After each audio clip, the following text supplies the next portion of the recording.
Welcome to Books of Our Time, produced by the Massachusetts School of Law and seen nationwide.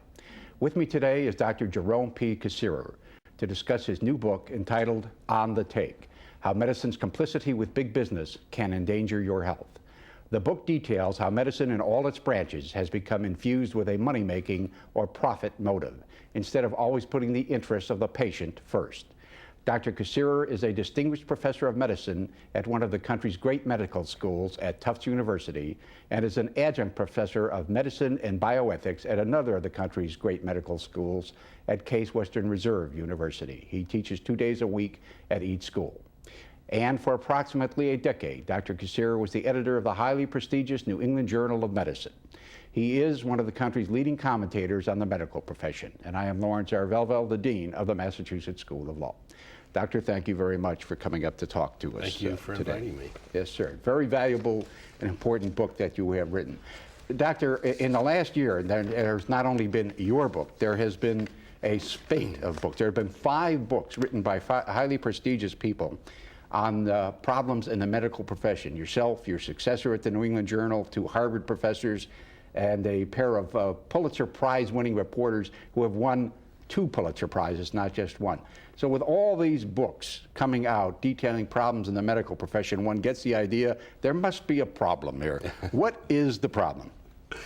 Well, there is a problem, and the problem rests not only with industry itself, but also with the physicians that are engaged by industry in a variety of tasks. By industry, you mean the pharmaceutical industry? Well, I'm talking about not just the pharmaceutical industry, but the biomedical industry and also the device industry. Okay. And I guess the problem that concerned me the most was the effects of the enormous amount of money that these industries are pouring into the medical profession. It is really kind of astonishing when you think of the amount of money that industry pours into marketing efforts. And when you're sitting in your living room watching television, I imagine most people assume that all the advertising is directed at them. You see, of course, people sitting in bathtubs, touching each other by the hand, and the advertisements for Cialis and Viagra and so forth. The fact is that if you look at the $20 billion, we're not talking about millions, we're talking about billions of dollars, that the industries spend on advertising. Almost 90% of that goes to advertising to doctors. Perhaps around $4 million goes to advertising to the lay public, but a large fraction of the advertising is directed at doctors. And it's not just advertising in medical journals, but a whole variety of ways that the industry tries to engage physicians in their marketing pursuits. Doctor, we'll get into about 20 or more, actually, specific individual examples of that you discuss in your book. But before we do, give us a brief overview of some of the ways in which the pharmaceutical and device and other members of the industry are trying to reach, well, they are reaching the medical profession with their money. Well, for one reason, for one mechanism, they engage physicians in continuing medical education. The pharmaceutical industry is now the major supporter of continuing education of physicians. So, for example, they will pay speakers. They will have a bureau of speakers that they pay to travel around the country to give talks. Just as an example, I was in New Haven at the most expensive restaurant in New Haven because I was there recruiting a physician to head the cardiology division at Yale when I was working at Yale. And I went into the back room and came across a physician from Harvard in New Haven at Yale who was giving a lecture to about Yeah. 30 or 40 Yeah. physicians Yeah. in the back room, the most expensive restaurant. Yeah. So it's one example of how the industry engages physicians in these kinds of postgraduate education pursuits. Another example is what they do in medical meetings. So if you go, for example, to a meeting of the National Kidney Foundation or the American Heart Association or one of those major meetings, you find that you can go free to a dinner meeting after the actual scientific program. You can go to a lecture in the evening or at lunchtime or at breakfast time with one of the speakers that are paid by the pharmaceutical industry. So continuing medical education is funded in a major way by industry. What's wrong with that, you might ask? Well, the answer is that we know from various reports, especially with respect to the recent revelations about Vioxx, that the speakers are being watched. Big Brother's out there watching the speakers to make sure that they're staying on point. They want to be sure that their message is a message that is favorable to the company. Now, what that means to us, what does it mean to a speaker? Well, a speaker knows, they must know that if they stay away from the straight and narrow, they're not going to be any longer on the Speakers Bureau. Yeah. So, And big bucks are involved. and big bucks are involved, exactly. That's just one example of many. And I didn't even mention the enormous number of gifts and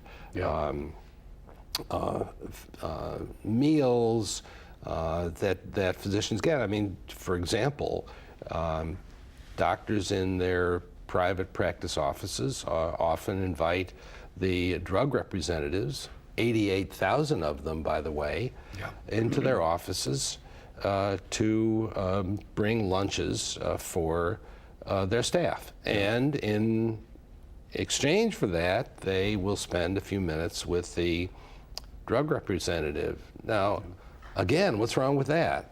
The answer is that what the drug representatives are going to recommend are the newest and the most expensive drugs. What does that do to the care? Well, the doctors are going to be using the most expensive drugs and will become used to using those drugs, and that, of course, raises the cost of care. And of course, there are drugs that are the newest. We don't always know what the side effects of those drugs And is. they're not always the best, I gather. They're not always the best. And they do, as you say, have side effects. And even if they're equal to others, the others may do as much for the patient, far less expensively. So there's a lot of problems. All right, we'll get into, as I say, about 20 or 25 of those problems. But before we get into each one of them individually, and you've already covered a couple of them now, let's talk about what has gone on, what has happened in medicine in the last 50 years. You became a doctor about 50 years ago, not too much before I became a lawyer. And I think there's been more change in medicine than in law. Let's discuss some of the aspects of medicine, the way things were then, the way things are now. Let's start with, for example, the prestige accruing to doctors and the kinds of practices that doctors are engaged in or were engaged in. Well, things have changed in medicine enormously. When I was in medical school, medicine was a kind of mom and pop operation. You had small practices. There was very little in the way of specialism. There were cardiologists and gastroenterologists, and a few others such as allergists. But there was not even any specialty of nephrology that I eventually became, as an example. And in academic medicine, it was also a kind of a low-key operation. There were, in a medical school, there may have been a few dozen people that were full-time in the academic centers, but most people were volunteers. At the same time, there was a lot of volunteerism in medicine. Doctors would take care of the sick, even when they had very little to pay them. Sometimes they paid them with chickens and geese. And at the same time, medicine was really quite primitive at the time. The number of drugs that we had available to us when I was an intern, now I actually laugh about it. And, and the kinds of diagnostic tests that we had available were some of them quite horrific. For example, to study the brain, or the spinal cord, it was often necessary to do a spinal tap and inject heavy substance into the spinal canal, and then do X-rays as that heavy substance moved along the canal or up into the brain. It was a terrible procedure. Now the differences are absolutely stunning. Yeah. We have CT scans, we have MRIs, we have PET scans, we have ultrasounds, and we have medications that, if you had told me 50 years ago that we would have the kind of medications we have today, I would have been skeptical. Yeah, yeah. What about the prestige? You know, as we were saying before the show, I just went back to a fraternity reunion, and out of 60 people, something like 15 or 16 were doctors, which was a reflection of the prestige in which the profession was held in those days. And the rest of us, as I said, were people who couldn't get into medical school again. But is it similar today? Is it the same today? I don't know if it's the same, but there still is an enormous prestige of going into medicine. And even though the numbers of people that are applying to medical schools have fallen over the years somewhat, there still is a large number of people that are applying to medical school. And I'm not sure that prestige is the only reason for it. I think in general people think that medicine provides a somewhat guaranteed income. Yeah. I can tell you that the guarantee is no longer as strong as it was in the past, but still, people who go into medicine will in general make a very good living. Doctor, the other side of that, I gather from reading your book, is that money, the profit motive, has become a major factor in medicine, and one which gets in the way of the doctor-patient relationship.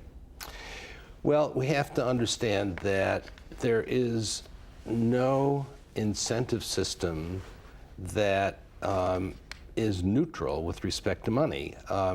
Doctors are, just think about the way doctors are paid. Yeah. They're paid either on a fee-for-service basis, which means they get a certain fee for every procedure they do, for every office visit, or they're paid on the basis of the population that they serve, a standard fee per patient per year, or they're full salary. Now, if you think about that, in each system, there's an incentive. In the fee-for-service system, there's an incentive to do more work, to do more procedures, to bill for more items, to see the patient more frequently. In the capitated system, where you get a fixed fee per patient per year, there's an HMO or an insurance company. Right. Yeah. There's an incentive to do less. Yeah. And the reason for that is that the more you do, the less money available for your salary toward the end of the year. And then in a system where you are full-time salaried, as I was for many years when I was on the full-time staff at the New England Medical Center here in Boston, there's an incentive not to work hard. Now, you know, most doctors are not incented in that way, but I mean, doctors work hard anyway.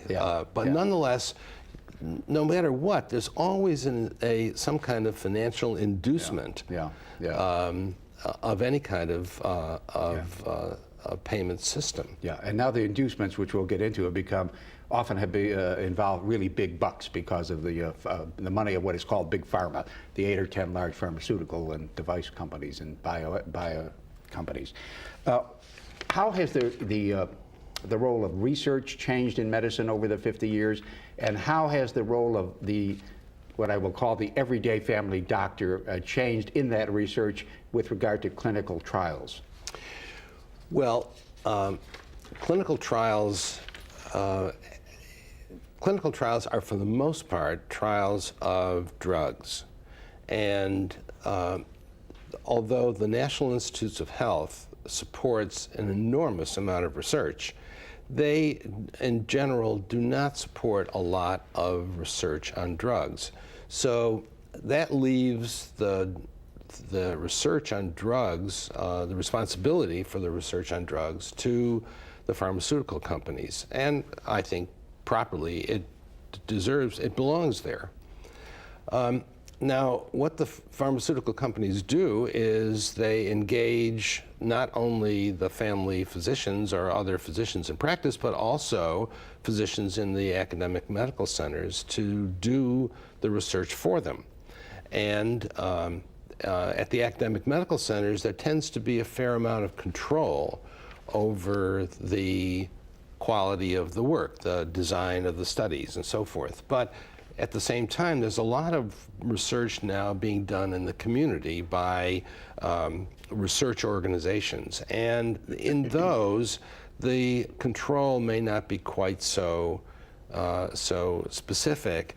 And the problem is that many of the physicians who are involved in that research in the community are not trained to do research. So they may not be as skilled at it. That's one point. But the second point that really should concern all of us is that physicians in the community are being paid, sometimes even bonuses, to enroll patients in the studies. And the worry that has actually happened from time to time is that physicians may enroll patients in these clinical trials when they are not really, when the patient may not really be eligible. And obviously there's an incentive there to enroll patients, especially if there's a bonus involved. I was really struck by the fact that you pointed out that even a famous Princeton, I believe he's an economist, named Yuval Reinhardt, who writes on these matters all the time, felt what I would call social pressure when his doctor asked him to enroll in a clinical trial, and he did indeed enroll in a clinical trial, though he didn't want to. This is a guy who's quoted in the papers all the time, so it gives you some indication of what the kind of pressure that's involved. Well, I know Uwe personally, and when I read that myself, I was kind of astonished myself that he was so passive about it. He's not a passive fellow, but it shows the point that these relationship between a doctor and a patient is a compelling one, and doctors don't like to disappoint patients don't like to disappoint their doctors. They don't like to say no to their doctors, and a doctor still has an enormous kind of presence and authority. And people want to believe their doctors. They want to trust them. And in general, I have to say, they're pretty trustworthy as a general rule. Doctor, you say that there has, and of course no one I believe would disagree, that there has been phenomenal, and you mentioned it here, phenomenal progress in medicine in the last 50 years.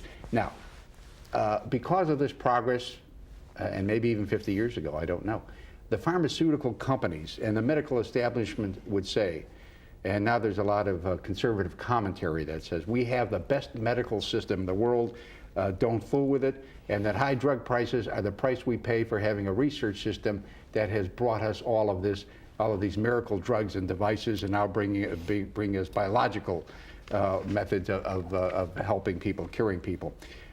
There are those, however, who take some exception to this, and I gather you're one of them, and there are lots of reasons for these exceptions, such as whether we are in the top 10 in medicine in the world, and whether we really do have to pay, whether research really is going on to the extent that's claimed, and so on. Why don't you discuss this entire question of, do we really have the best medical system in the world?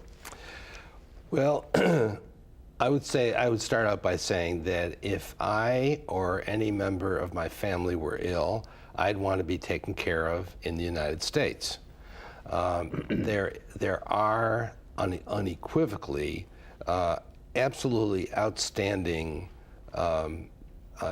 academic medical centers and even many small hospitals that give absolutely first-class care. There's no question about that. On certain criteria, we don't do very well. In certain criteria such as infant mortality, we score lower than other countries, quite a lot lower. We also score in the other direction, overwhelmingly higher in terms of the amount of money we spend on medical care, and yet, from the standpoint of the overall population, we can't show that we are twice as good as anybody else. We spend and our longevity is less than about 12 or 13 countries in the world. Exactly. Yeah. So we spend $1.7 trillion on medical care, which represents about 15% of our gross domestic product. Yeah. That's an enormous amount of money. And the question that people have asked, are we really getting our money's worth? Most people believe we're not. Yeah. Yeah, we're going to come back to this subject in just a moment. We have to take a break. Stay with us. We'll be right back with Dr. Jerome Kassirer and his book, On the Take.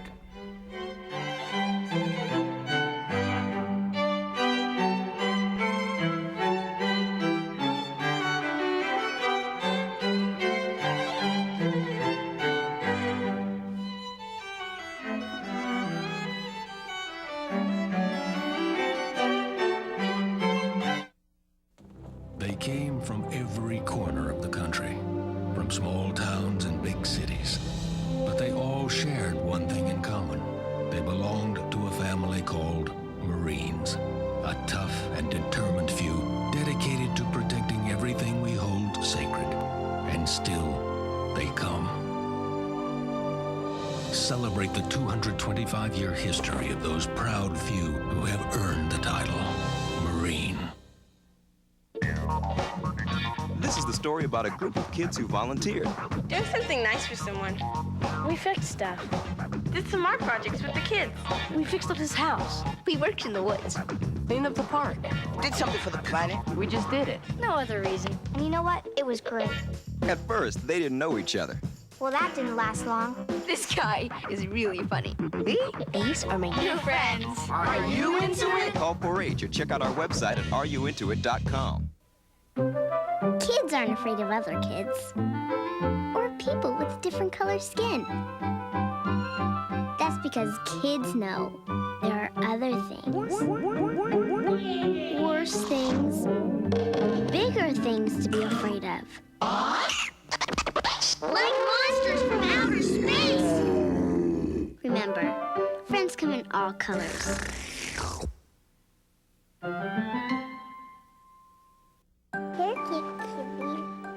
Before you know it, she talks. Before you know it,